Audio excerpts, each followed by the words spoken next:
Kasus kecelakaan lalu lintas beruntun yang terjadi di Banjarpacung, Desa Batu Riti, Kecamatan Batu Riti, Tabanan, Bali, sudah menetapkan 1 orang tersangka. Agus Supriyanto, 30 tahun, asal Sidoarjo, Jawa Timur, menjadi tersangka utama dalam kecelakaan itu yang bertindak sebagai sopir. Di sisi lain, pihak kepolisian akan memanggil pihak perusahaan bus untuk bertanggung jawab atas kerusakan yang masih belum ada ganti rugi kepada korban pemilik kendaraan. Informasi lebih lengkapnya akan disampaikan oleh rekan jurnalis kami. Dari Tribun Bali ada Made Ardiangga yang akan melaporkannya. Silakan rekan Made. Baik, terima kasih rekan Firda. Baik, bisa saya sampaikan untuk Tribuners di rumah bahwa untuk update kasus dari kecelakaan di Banjarpacung yang membuat 1 orang warga yakni Niwayan Wandani, 30 tahun, warga setempat, meninggal dunia karena menyelamatkan seorang anaknya yakni Nilo Putu Okta. Saat ini untuk perkembangannya bahwa tersangka atau sopir bus yakni Agus Supriyanto, 30 tahun, asal Sidoarjo, sudah ditetapkan tersangka.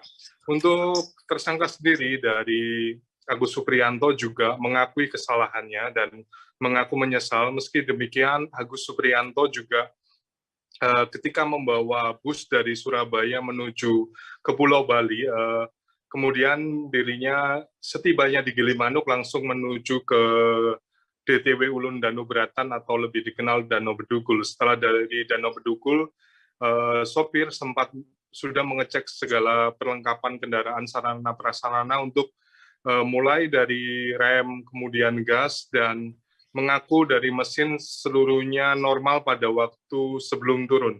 Namun ketika di lokasi kejadian ada trouble pada rem sehingga mengalami blong.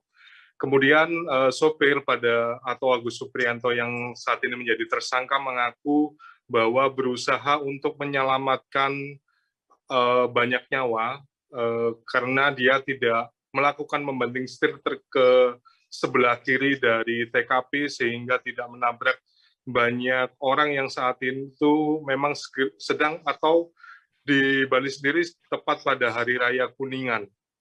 Jadi pengakuannya bahwa melakukan penabrakan atau melakukan zigzag dari mulai jalanan turunan dilakukan supaya untuk menghindari terjadinya lebih banyak korban jiwa atau memakan korban jiwa. Dan untuk perkembangan kasus sendiri saat ini Polres Tabanan sedang melakukan pemeriksaan intensif kepada beberapa saksi lainnya, terutama saat ini akan mengundang atau memanggil secara resmi ke pihak perusahaan yang berada di Pulau Jawa. Dan untuk nantinya pemeriksaan sendiri juga berhubungan pada proses ganti rugi karena ada sekitar 8 kendaraan roda 4 yang mengalami kerusakan cukup parah dan diperkirakan mengalami kerugian sekitar 300 juta, kemudian ada juga 2 kendaraan roda 2.